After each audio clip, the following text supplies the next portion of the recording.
How do you deal with someone who's emotional or very rigid, refuses to even engage in negotiation? Or how do you deal with someone who uses dirty tricks? Like judo or jiu-jitsu, instead of attacking the other side, you step to the other person's side so that you can jointly attack the problem.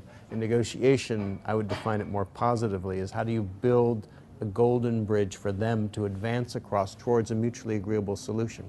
In other words, how do you make it as easy as possible for the other side to say yes? Let me give you an example. Yes. Steven Spielberg, you know, the filmmaker, when he was 15, his life was terrorized by a bully who was a couple years older than him, always beating him up, picking on him, making his life pure hell. He would run home from school dive under his bed, call out safe to himself. So one day he says, how do I get this bully off my back? You know, how can I negotiate with him? So he goes up to the bully one day, he says, you know, I'm making these little home movies. Even then he was making home movies. And he said, I'm making one about fighting the Nazis. And I was wondering if you'd like to play the war hero. Well, the bully at first laughs in his face, but a couple days later he comes back and kind of grudgingly says, okay.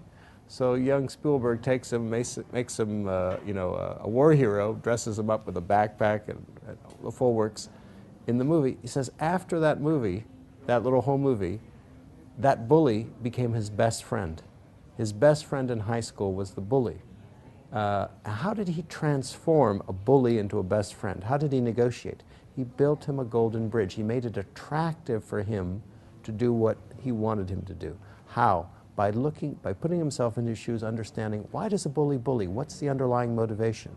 What's the underlying interest? What is a bully bully?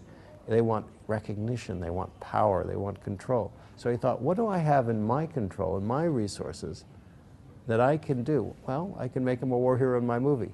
By meeting his basic needs, he got the bully to actually come to his side.